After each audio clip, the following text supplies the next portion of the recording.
This is a very special edition of Sports Jam. I'm Doug Doyle. Today we celebrate the 500th edition of this program with WBGO's legendary announcer Gary Walker as my guest. Gary actually was the first voice ever heard on Sports Jam. Back in 2008, Gary provided the introduction to the Sports Jam podcast, and we spent 27 plus years together now on WBGO, and it's my pleasure to welcome the iconic voice of mornings at WBGO and the host of Daybreak, Gary Walker, to this milestone episode. Gary, great to have you on the show. Hey, it's great to be here, Doug. What now? It's 49.95, right? To be on your show. There's no charge to be a guest on It's Sports Jam. free? It is free. Really? Yep, so you don't Oh, have to wow. worry I'm going to about hang out for a while then. sports has really been a part of your life, Gary. You and I have always texted each other when we're off the air about the NFL games and whatnot, especially when my Pittsburgh Steelers are battling your Cleveland Browns. And we've learned through the years on this program that sports and music are ultimate connectors, and many of the guests have talked about it. Baseball Hall of Famer, New York Giants, and Newark Eagle star Monty Irvin joined saxophone giant Jimmy Heath on the program to talk about how sports figures and musicians would hang out together all the time. Gary, the first person you interviewed in the WBGO studio, I believe, was the late great guitarist Vic Juris, who was a big boxing fan and was one of the guests on Sports Gym. Is that correct?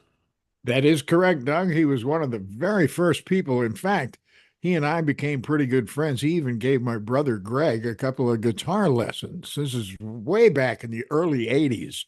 We went down to Fat Tuesdays. Remember Fat Tuesdays? We Yeah. went down there to see Vic Juris, and the two of them hit it off. And he ended up giving Greg a couple of guitar lessons too. He's a major cat, man. What a great guy Vic was. We certainly miss him.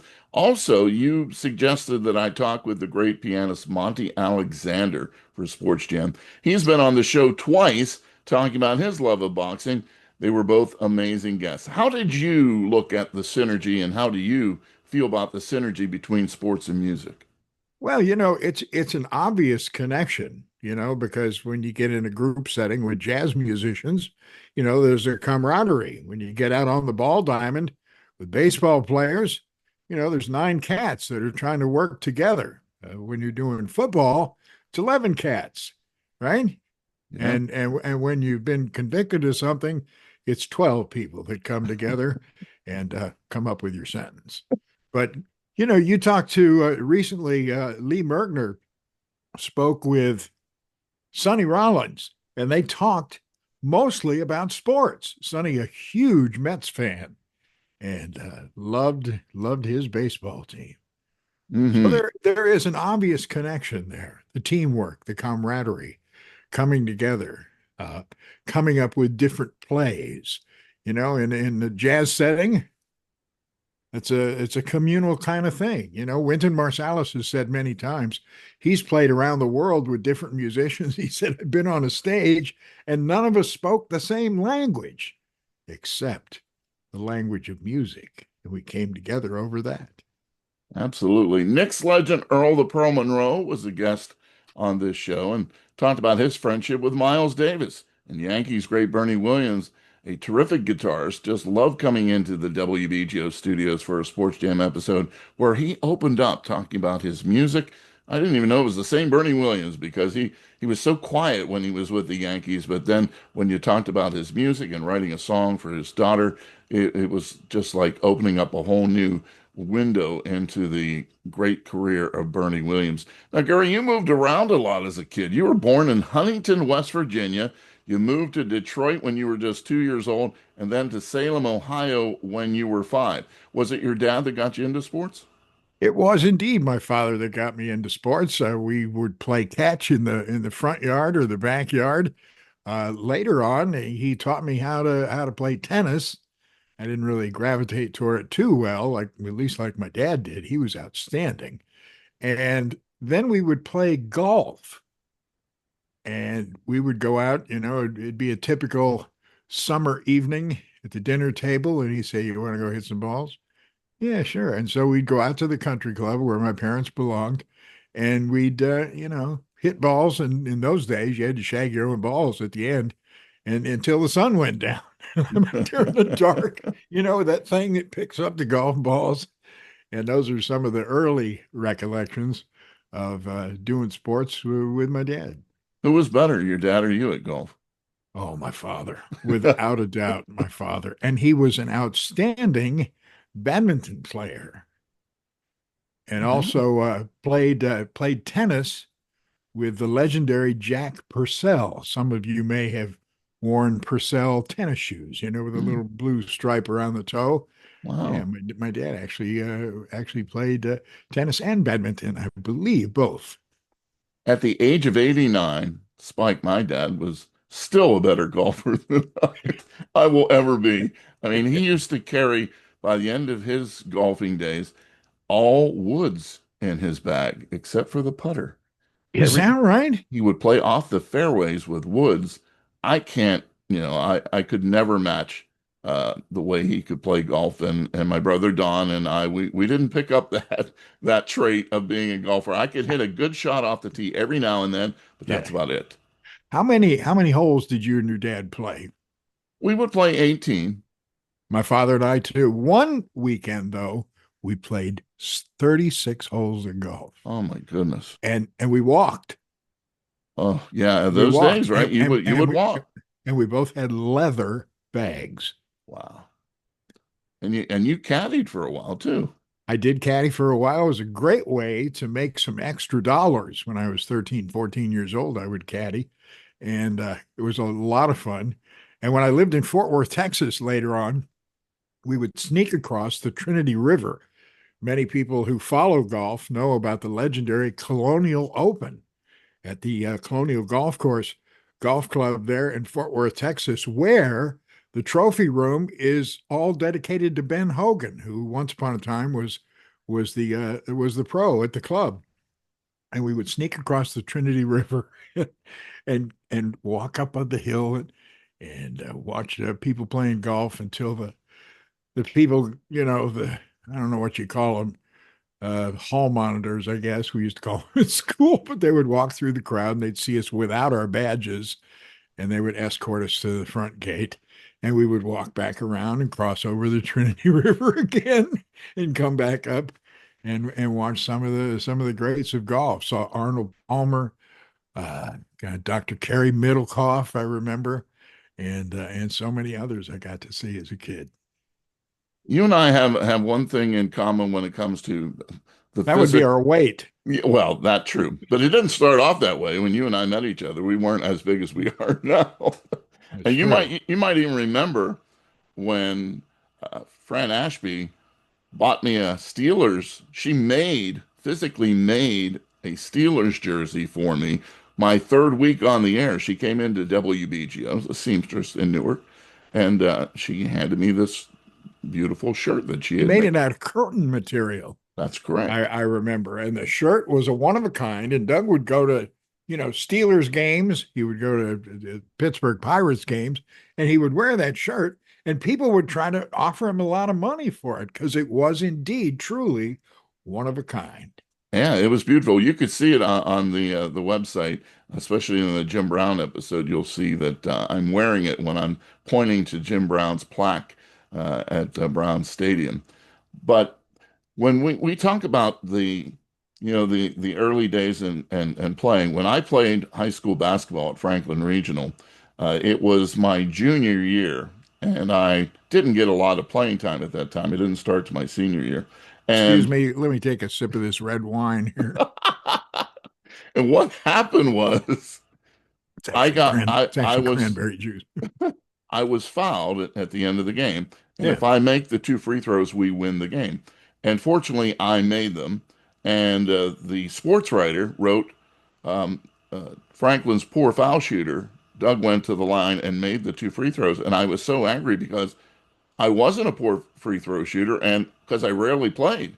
So I cursed him out to myself. He passed away, and I took his job as the sports writer for that paper less than a year later. But I bring up free throw shooting, but because for Gary Walker, free throw shooting was his thing. And when he was 11 years old, he had a groundbreaking moment for his sports career. I did indeed. The place, Salem, Ohio, we were living, and they had an all city foul shooting competition, all different age groups, and they would separate the age groups. And I, of course, was in the elementary school group, but we shot at the foul line. What is that, 12 feet back, I think? And I qualified, and then I had to come back the next day for the finals, and your total was 75 shots, and I made 72 out of 75 shots As an 11-year-old. as an 11-year-old, and the only person that beat me was a guy that was on the high school basketball team. Incredible. And by the way, also on that high school basketball team was a cat named Lou Slaby, who also was an outstanding football player. And those of you that are New York Giants fans, Lou Slaby went on to professional heights, and he was the guy that took Sam Huff's place as linebacker for the New York Giants. You have seen some of the greatest players of all time. We're going to get to that in a little bit, but Yeah. I want to stick with basketball just for a moment. After 10th grade, you discovered girls, and that kind of took you out of sports. Yeah, it kind of put me on the sideline there, but I was on the court with the girls. Always a chick magnet, Gary Walker through the Well, years. I could dance, and the reason I could dance so well is when my father left the industrial complex that he was involved with, primarily in the automotive industry. He bought three drive-in restaurants. This is after my mother had passed when I was 12 years old, and car hops. Remember car hops? Hmm. Car hops taught me how to dance. So if I was a chick magnet in junior high school, it was the car hops that I need to tip the Indians cap to. Speaking of the Indians cap, now known as the Cleveland Guardians, of course, but when Gary would go to watch his beloved Indians, he saw some of the great players of all time. Let's go back to that time when you saw the then Cleveland Indians.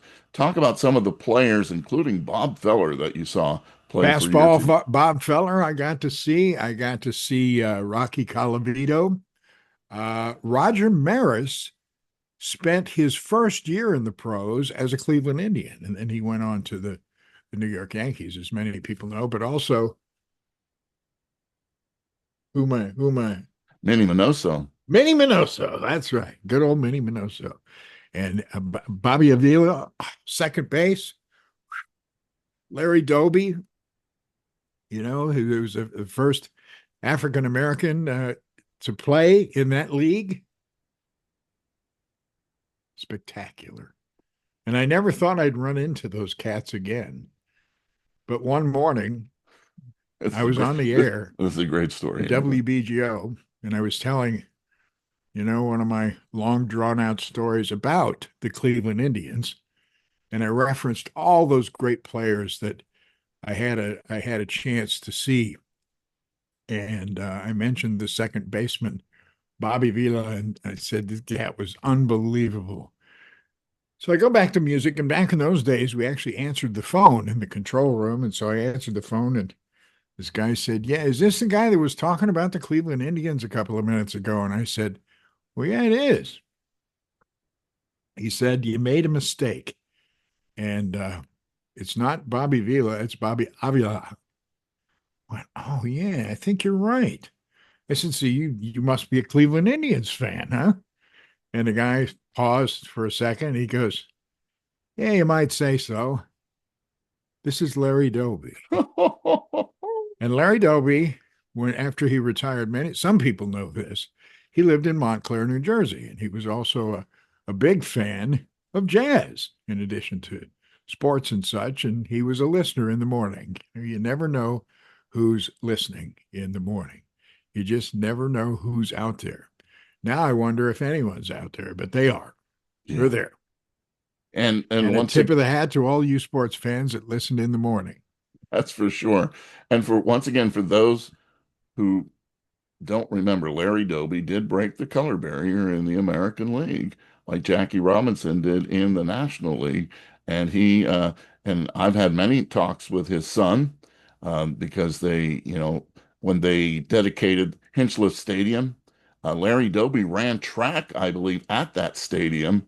And so his son Larry Doby Jr. was there. We talked about his dad, who played for the Newark Eagles as well, not only in the major leagues. And we've had some people talk about playing with the Newark Eagles in that time here on SportsJam. It was very special. Also, you went to see the Detroit Tigers play a lot with your cousins in Michigan. Oh, I'll tell you, man, I love the Indians, but just as much, I love the Detroit Tigers with Al Kaline and Norm Cash. Later on, the pitcher who also was a pretty fine author, Jim Bunning, was on the mound. Some great players that were in Detroit, and I can't remember the guy that called the games, a legendary sportscaster out of the big station there in Detroit. But oh man, they'd make that game come right out of the speakers at you. Did you like to listen to games on the radio? Oh, I loved it, Doug. Absolutely loved listening to games on the radio, both the Cleveland Indians. And it's funny, but one of my first radio jobs was for a little station in Kent, Ohio. And one of my responsibilities was I was the production assistant for the Cleveland Indians baseball network, where I had to make sure that the spot breaks and everything came. This is the secondary markets around Northeast Ohio that carried the Indians ball games. That had to be a thrill for you. No, I was just hoping the games would get over so I could play rock and roll music because I There, got to play rock music afterward. And some of those games went really long. It's a wonder I wasn't relieved of my duties because I would do creative things like with the sound of crickets now, on carts. And I forgot all about this. Put them on carts, and then they'd be calling the game to be like the 12th inning, and the stands had already fanned out, and you'd hear these cricket sounds coming up ever so slightly. And then if there was a pause in the conversation, like they noticed something, I would quick pot it out. I had fun with sports. now, did you first hear Excuse me. sports or music on the radio? I first heard music on the radio, Doug, and it was music when I was living in Ohio. It was music from far away as WBZ in Boston at night, WLS in Chicago at night, The superstations, right? They the call them. super stations, and of course the big stations in Cleveland that played rock and roll. Yeah, I remember that. You got connected not only through broadcasting, but you were a roadie for some of the great shows of rock and roll. I loved some of those things, and I spent, well, not a whole bunch, but I spent a brief period of my life when I was in Texas as a roadie for the legendary Johnny Winter. Hmm. And I didn't last very long. I only lasted about 3 weeks because it was pretty raucous. Well, A I little, a tell you, little too raucous for me, actually. I think it was sports on the radio before it was music, and I had the great pleasure of having my broadcasting idol, Mike Lang, the voice of the Pittsburgh Penguins, on this show. Didn't he host the dating game? Uh-uh. No, No, that that was was not that. Jim. That was That Jim was Lang. that Sorry. was Jim Lang, and Sorry. no relation. But Mike Lang, Hall of Fame announcer, known for all of his catchphrases, like, scratch my back with a hacksaw when the Penguins would score, and it would always be he. As soon as you heard him go he, you knew the Penguins would score because on radio, right? So as soon as he got into that, it was like, so to have him on the show was indeed a great pleasure, and he has passed since, and we will all miss the great Mike Lang, especially those in Pittsburgh. But for you, you got to see two of the all-time Hall of Famers at one time, at one game. Tell us about that. My dad, when he was in college, he went to Michigan State. And it's funny because he went there on a scholarship, a debate scholarship. But he was quite an athlete too, and he would play tennis, right? But he loved to play hockey, and all of them down the front of his legs were all these scars from getting the puck, before they actually wore the padding that they should have worn all the time. But we were living in Detroit, and I was a young teenager, and my dad took me to the Olympia. Some of you Detroiters, about the Olympia in Detroit, where he actually walked up the stairs to get into the rink. And there I saw my first hockey game, and it was the Detroit Red Wings against the Chicago Blackhawks. So you had, this incredible workout between Gordie Howe and Bobby Hull. And it was that night that Bobby Hull actually got a hat trick, which is 3 goals in one game. And everybody started throwing hats and stuff out on the ice. And I said to my dad, I said, "What the hell's going on here?" And he goes, "Son, that's a hat trick. That's something you don't see very often." And Bobby Hall just scored his third goal, and that's what they do. They throw things out on the ice. I'll never forget that, man. The old Olympia. I don't believe it's even there anymore. That reminds me of the first, I think it was the first hockey game I ever took my daughter Casey to. And the goalies, I mean, I tried to make her a Penguins fan, obviously. That's a funny part of the story. But the goalies for that game, it was in New Jersey, so it was the Devils' Martin Brodeur, Hall of Fame goalie, maybe the best goalie of all time. And Patrick Waugh was goaling for the Colorado Avalanche. So she got to see these two great goalies, and she eventually became a goalie in lacrosse. But she admitted to me years later, she wore a patch on her eye to strengthen her one eye at the time. And she goes, "Dad, I couldn't see Right. during that game, right?" So that's her big memory. And she did turn around to me at one point. She said, "Dad, we're with all Devils fans here. Why are you wearing your Penguins jersey?" So Allegiance. yeah, I told her, you can start rooting for the teams that you want to. For you, you got to share a lot of different things with your son Nate. Even motocross. Nate had really took up to motocross, didn't he? Oh man, I'll tell you. When my wife and I split up, she went back to Ohio, and when she remarried, she married this great guy, Denny, and he was an organic farmer. So they had a good amount of land. And he was also a cyclist, a motocross cyclist. And he taught Nate how to ride. And on the land, he actually built like a 2 mile course that Nate could practice on, going down through ravines and up and through streams and stuff. Nate got to be so good at that he actually placed a couple of times in races. And he wanted to know about the machines that he was sitting on, and he learned, and still to this day, he can do it better than me for sure, and anybody else around him. He can take apart a motorcycle piece by piece, lay it all out on the ground, and put it all back together. Oh, my goodness, that's a skill.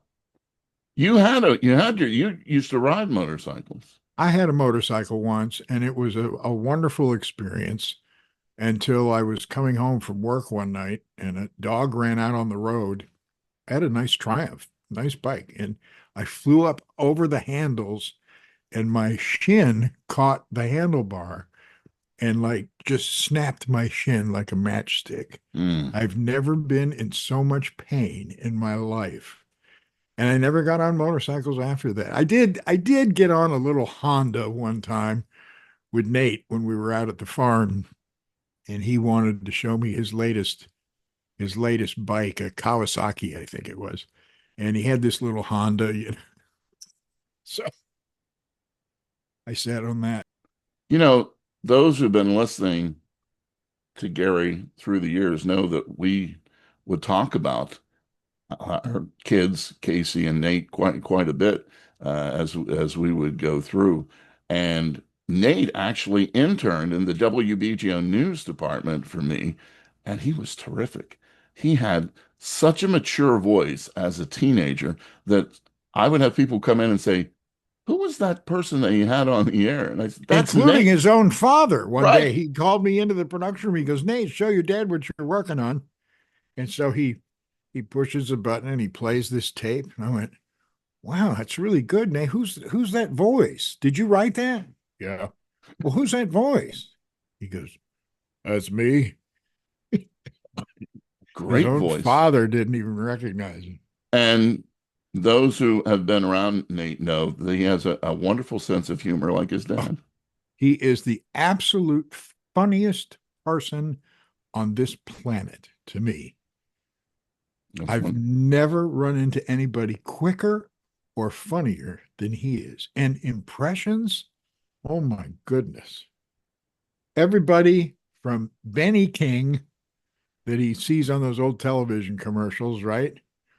To Meatwad, one of those cartoon characters that you used to see late at night, and so many other things. He's just a genuinely funny young man who's now 35 years old. It's funny that you mentioned because my son-in-law Joe now is also great at impressions. His Jim Carrey as the Grinch is just something that everyone needs to see at some point. Let's get back to some of the legends that you have seen play in person before they even became huge stars in the pros. You saw 1985 Basketball Hall of Fame inductee Nate Thurmond play high school basketball at Akron Central alongside Gus Johnson. What do you remember about Nate Thurmond? This was much earlier than 1985, but But he was in, yeah, but he was in the Hall of Fame, yes. inducted in 85. Oh, okay. Yeah, you're right. No, I saw him in high school. Akron Central, I believe, is the school that he played for. And I don't even remember Gus Johnson that much Hmm. What until year? later on. But Nate Thurman, I mean, he was so damn tall, even in high school. It was unbelievable. And later, I would have a chance to see Nate Thurman again in 1976 Hmm. when Bill Fitch, who was the coach of the Cleveland Cavaliers at the time, took the Cleveland Cavaliers to the quarterfinals, and a 41-year-old Nate Thurman was a part of that team. Austin Carr, you remember Austin Carr? Oh, yeah. He was the playmaker in that team. One of the Really all-time greats something. at Notre Dame, Austin Carr. Yes, indeedy. So But I not only did you see Nate Thurman, but you saw the great Paul Warfield, the superstar wide receiver for the Browns and Dolphins, who was inducted into the Hall of Fame in 1985. He played for a high school, Warren Harding, and they had played Salem, right? And I used to go to the Salem games where Lou Slavy was a part of he was actually the fullback. You know, later on, as I mentioned earlier, he would be the linebacker for the New York Giants. But then he was a fullback for the Salem Quakers, and they played the Warren Harding team, and Paul Warfield was a wide receiver for that team. I also got to see him play basketball as well. He was an exceptional athlete, period.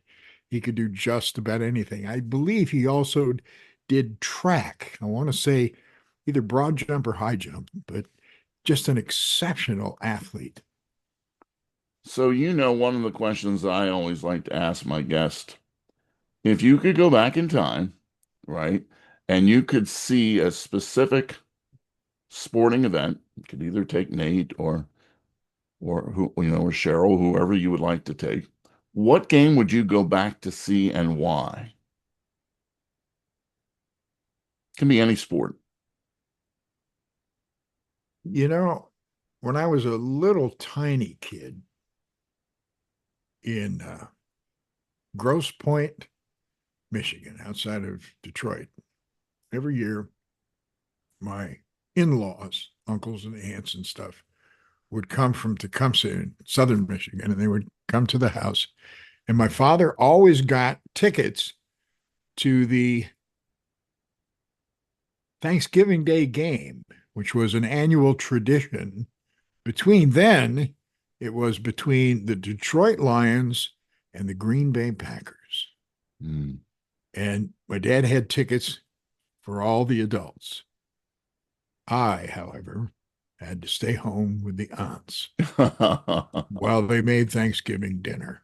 And so, although I never got to attend one of those legendary Thanksgiving Day games, oh God, the quarterback, Bobby Lane, Bobby Lane. was the quarterback for the Lions at the time. Les Bingham was a lineman, weighed almost 400 pounds, later became a coach, I believe.